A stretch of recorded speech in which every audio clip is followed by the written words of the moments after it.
Hi friends, welcome to Karanya's kitchen. Karanya's కిచెన్లో ఈరోజు వీడియోలో పూర్ణం బూరెలను ఎలా ప్రిపేర్ చేసుకోవచ్చో చూపించబోతున్నాను. ఇప్పుడు వచ్చే అన్ని పండుగలే కాబట్టి ఎప్పుడైనా మీకు తినాలనిపించినప్పుడైనా లేదంటే దేవుడికి నైవేద్యంగా పెట్టాలన్నప్పుడైనా సో ఈ ప్రసాదం మీరు ట్రై చేయండి. చాలా ఈజీ ప్రిపేర్ చేసుకోవడం. అండ్ ఈ వీడియోలో నేను ఒక చిన్న టిప్ కూడా చెప్పాను. ఆ టిప్ని యూజ్ చేస్తారంటే ఫస్ట్ టైం చేసేవాళ్ళు కూడా చాలా బాగా చేసేస్తారు. ఇప్పుడు ఈ పూర్ణం బూరెల్ని ఎలా ప్రిపేర్ చేసుకోవచ్చు అనేది వీడియోలోకి వెళ్ళి చూసేయండి. ఈ బూరెల్ని ప్రిపేర్ చేసుకోవడానికి ముందుగా ఒక గిన్నెని తీసుకుని అందులోకి 1 కప్పు వరకు మినపగుళ్ళు అండ్ అదే కప్పుతో 2 కప్పుల వరకు బియ్యం తీసుకుని శుభ్రంగా నీళ్ళతో ఒక 2-3 సార్లు బాగా కడుక్కోండి. కడిగిన తర్వాత మళ్ళీ పప్పు మునిగేంత వరకు నీళ్ళని పోసుకుని ఒక 3-4 గంటల పాటు నానపెట్టుకోండి. అట్లీస్ట్ 2 గంటలైనా నానపెట్టుకోవాలి. ఇప్పుడు లోపల స్టఫింగ్ కోసం కుక్కర్లో పప్పును నానపెట్టినాను. డైరెక్ట్గా కుక్ చేసుకుంటాం కదా, అందుకని ఇందులోకి 1 కప్పు వరకు శనగపప్పును తీసుకుని శుభ్రంగా నీళ్ళతో ఒక 2-3 సార్లు బాగా కడుక్కోండి. కడుక్కున్న తర్వాత 3 కప్పుల నీళ్ళని పోసుకుని పప్పును కూడా ఒక 2-3 గంటల పాటు నానపెట్టుకోండి. ఎంత ఎక్కువసేపు నానితే అంత త్వరగా ఉడికిపోతుంది. ఇక్కడ నేనైతే ఒక 3 గంటల పాటు నానపెట్టాను. ఇలా ఒక 2-3 గంటల పాటు నానపెట్టిన తర్వాత చూపిస్తున్నాను చూడండి, పప్పు చక్కగా నానిపోయింది. మనకి ఉడికించుకోవడానికి నీళ్లు కూడా సరిపోతాయి. ఈ విధంగా నీళ్లు ఉంటే సరిపోతుంది. ఒకవేళ ఏమైనా తగ్గినట్లయితే కొంచెం పోసుకోండి. పోసి కుక్కర్ మీద మూత పెట్టి విజిల్ పెట్టుకుని కుక్కర్ని తీసుకెళ్లి స్టవ్ మీద పెట్టి హై ఫ్లేమ్లో 3 విజిల్స్, లో ఫ్లేమ్లో 2 విజిల్స్ రానివ్వండి. ఆ తర్వాత స్టవ్ ఆఫ్ చేసి పక్కన పెట్టుకోండి. కుక్కర్ పెట్టేసుకున్న తర్వాత పప్పు కూడా గ్రైండ్ చేసేసుకుందాం. ఇది ఆల్రెడీ కడిగిందే కాబట్టి మీరు మిక్సీ జార్లో కావాలనుకుంటే మిక్సీ జార్లో వేసి గ్రైండ్ చేయొచ్చు, లేదనుకుంటే ఇలా గ్రైండర్లో అయినా గ్రైండ్ చేసుకోవచ్చు. గ్రైండర్లో అయితే ఇంకొంచెం సాఫ్ట్గా ఇంకొంచెం క్రిస్పీగా వస్తుంది అనమాట పైన లేయరు. కాబట్టి మీరు మిక్సీలో అయినా గ్రైండ్ చేసుకోవచ్చు, లేదంటే ఇలా గ్రైండర్లో అయినా గ్రైండ్ చేసుకోవచ్చు. నేనైతే ఈరోజు గ్రైండర్లో గ్రైండ్ చేసి చూపిస్తాను.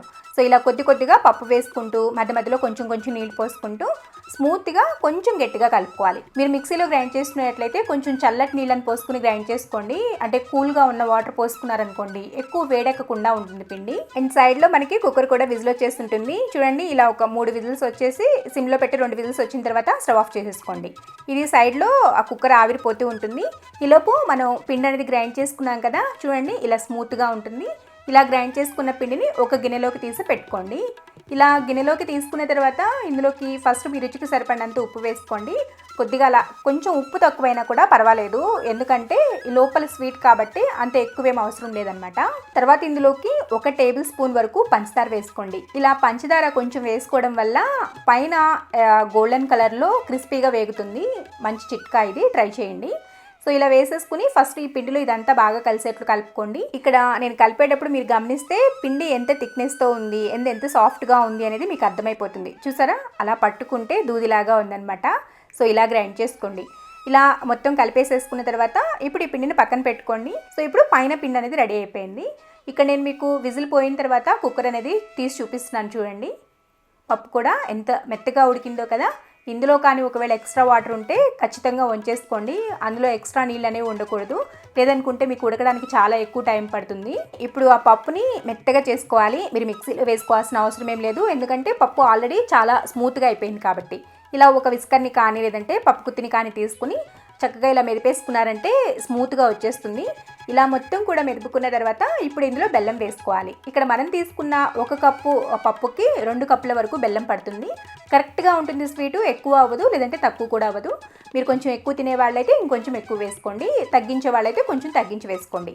ఇలా బెల్లం వేసుకుని ఒక్కసారి అలా మిక్స్ చేసేసి స్టవ్ మీద పెట్టుకుని హై ఫ్లేమ్లోనే ఇది బాగా దగ్గరకు వచ్చేంత వరకు ఉడికించుకోండి. ఫస్ట్ హై ఫ్లేమ్లో పెట్టుకోండి, ఆ తర్వాత ఫ్లేమ్ని తగ్గించుకుంటూ తుకుతుక అని ఉడుకుతుంది కదా, మీద పడే ఛాన్స్ ఉంటుంది. అలా తగ్గించుకుంటూ కలుపుకుంటూ ఉడికించుకోండి. సో మనం బెల్లం వేసుకున్నాం కదా, చూడండి కన్సిస్టెన్సీ కొంచెం లూజ్ అవుతుంది. అది బాగా దగ్గరకు వచ్చేసి ఒక ముద్దలాగా అయ్యేంత వరకు ఉడికించుకోవాలి. ఇక్కడ నేను మీకు బాగా ఉడికిన తర్వాత చూపిస్తున్నాను చూడండి, ఇంత థిక్గా అవ్వాలి. ఇంతకన్నా పలుచగా చేసుకున్నారంటే మీకు బాల్స్ లాగా రావన్నమాట. సో ఇలా థిక్గా అయిన తర్వాత ఇందులో 1 టీ స్పూన్ వరకు యాలకుల పొడిని వేసుకుని మరొకసారి కలుపుకుని ఇలా గెరెటతో అంచుల వైపు ఇలా పప్పుని అంతా కూడా రాయండి. అప్పుడు ఏంటంటే త్వరగా చల్లారుతుంది అండ్ త్వరగా డ్రై కూడా అయిపోతుంది. సో ఇక్కడ నేను మీకు కొంచెం డ్రై అయిపోయిన తర్వాత చూపిస్తున్నాను చూడండి. ఇప్పుడు ఇందులోకి 1 టేబుల్ స్పూన్ వరకు నెయ్యి వేసుకోండి. నెయ్యి వేసుకోవడం వల్ల పూర్ణాలకి మంచి ఫ్లేవర్ యాడ్ అవుతుంది. మీరు నెయ్యి వద్దు అని అనుకున్నా కూడా స్కిప్ చేయొచ్చు, కానీ వేసుకుంటే మరింత ఫ్లేవర్ఫుల్గా ఉంటుంది. సో ఇలా ఇప్పుడు ఈ నెయ్యి అంతా కూడా ఒకసారి కలిసేట్లు కలుపుకోండి. కలుపుకున్న తర్వాత చక్కగా ఉండల్లాగా ప్రిపేర్ చేసుకోవడమే. ఒకవేళ మీకు ఉండల్లాగా చేసుకోవడానికి రాలేదు అని అనుకోండి, కాసేపు ఫ్రిడ్జ్లో పెట్టుకోండి. డీప్ ఫ్రిడ్జ్లో పెట్టుకున్నా కాస్త గట్టిగా అవుతుంది. ఆ తర్వాత తీసి ఉండల్లాగా చేసుకోవచ్చు. మీరు ఉండ చేసుకుంటే ఇలా ఉండలాగా రావాలి, పిండి అసలు జారకూడదనమాట. అప్పుడే మీకు పూర్ణాలు అనేవి బాగా వస్తాయి. ఇలా ప్రిపేర్ చేసుకున్న ఉండల్ని ఒక ప్లేట్లోకి పెట్టుకుని పక్కన పెట్టుకోండి.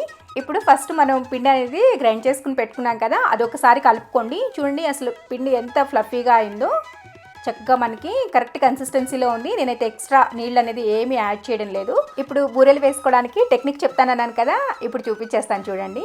సో ఫస్ట్ మనం ముందుగా ప్రిపేర్ చేసుకున్న పూర్ణంని తీసుకుని దాన్ని ఇలా పిండిలో వేసేసేసి 1-2 సార్లు పిండి బాగా కోట్ అయ్యేటట్లు కోట్ చేయండి. ఆ తర్వాత ఒక గిన్నెలోకి నీళ్ళని తీసుకుని ఒక గుంట గరిటె తీసుకోండి. మన ఇంట్లో సాంబార్ గరిటెలు ఉంటూ ఉంటాయి కదా, ఆ గరిటె తీసుకుని ఆ నీళ్ళల్లో ఆ సాంబార్ గరిటెని ఒకసారి అలా ముంచి తీయండి. ఎక్స్ట్రా నీళ్ళేమో వద్దు, జస్ట్ ముంచేసేసి ఆ నీళ్ళు తీసేసేయండి. ఇప్పుడు మనం ముందుగా ప్రిపేర్ చేసుకున్న పూర్ణం ఉంది కదా, పిండిలో డిప్ చేసింది, దాన్ని ఇలా గుంట గరిటెలో పెట్టేసేసి డైరెక్ట్గా నూనెలో వేసుకోవడమే. చూసారా ఎంత ఈజీనో. ఈ టెక్నిక్తో కానీ మీరు బూరెలు వేస్తే ఇంకా చెడిపోయే ఛాన్సే లేదు, అంత పర్ఫెక్ట్గా వస్తాయి. ఖచ్చితంగా మీ ఇంట్లో వాళ్ళందరూ కూడా మిమ్మల్ని మెచ్చుకుంటారు. ఇప్పుడు వీటిని ఫ్రై చేసుకోవడానికి నూనె వేయడమనివ్వండి. నార్మల్ డీప్ ఫ్రై ఐటమ్స్ లాగానే వేడైన తర్వాత చెప్పాను కదా, అలా గుంట గరిటెలో వేసేసుకుని ఇలా డైరెక్ట్గా నూనెలో వేసుకోవడమే. చూపిస్తున్నాను చూడండి. అసలు ఎక్కడన్నా మనకి లోపల పిండి బయటకు వస్తుంది అనే డౌట్ ఉందా? సో ఇదే విధంగా మిగిలిన పిండితో కూడా ఇలాగే పూర్ణాలు వేసుకోండి. మీకు నార్మల్గా వేసుకోవాలి అనుకుంటే అది కూడా చూపిస్తాను. ఫస్ట్ పూర్ణంని లోపల పిండిలోకి వేసేసుకుని ఇలా దానికి బాగా కోటేట్లు చేసుకుని ఇలా చేతితో తీసేసుకుని డైరెక్ట్గా నూనెలో వేసుకోవడమే. సో మీకు ఏ ప్రాసెస్ నచ్చితే ఆ ప్రాసెస్ని ఫాలో అవ్వండి. కానీ నేను ఫస్ట్ చూపించిన ఆ ప్రాసెస్ అనేది అల్టిమేట్గా ఉంటుంది. చాలా చాలా ఈజీ ప్రిపేర్ చేయడం. ఈ టెక్నిక్తో మీరు ఒక్కసారైనా మీ ఇంట్లో ఈ పూర్ణం బూరెల్ని ట్రై చేయండి, చాలా చాలా బాగా వస్తాయి. చూడండి ఎంత చక్కగా ఫ్రై అవుతున్నాయో. ఇలా నూనెలోకి సరిపడని వేసుకోండి, ఎక్కువగా వేసుకోవద్దు. మీ ప్యాన్కి తగ్గట్లుగా వేసేసుకుని ఇవి మంచి గోల్డెన్ కలర్ వచ్చేంత వరకు హై ఫ్లేమ్లోనే ఫ్రై చేసుకోండి. ఈ విధంగా చక్కటి బంగారు రంగులోకి వచ్చిన తర్వాత తీసేసేసి ఒక జాలిగరిటలోకి వేసుకుని అందులో ఉన్న ఎక్స్ట్రా ఆయిల్ అంతా కూడా పోయిన తర్వాత ప్లేట్లోకి వేసుకుని దేవుడికి నైవేద్యంగా పెట్టుకోవడమే. ఒక పూర్ణం లోపల ఎలా ఉంది అనేది కూడా తుంపి చూపిస్తాను. ఇది పూర్ణం అనేది వేడిగా ఉంది, చల్లారిన తర్వాత లోపల స్టఫింగ్ కూడా గట్టిపడిపోతుంది. చూసారా పైన లేయర్ అయితే ఎంత క్రిస్పీగా ఉందంటే అలా వేడివేడిగా ఎన్ని తింటామో కూడా లెక్క ఉండదు. మీకు ఈ వీడియో కానీ నచ్చినట్లయితే వీడియోని ఒక లైక్ చేసి ఈ పూర్ణం బూరెల రెసిపీని మీ ఫ్రెండ్స్కి రిలేటివ్స్కి షేర్ చేయండి. మరిన్ని యమ్మీ అండ్ టేస్టీ రెసిపీస్ కోసం కారణ్యాస్ కిచెన్ని సబ్స్క్రైబ్ చేసుకోండి. పక్కనే ఉన్న గంట సింబల్ని కూడా నొక్కండి. Thanks for watching.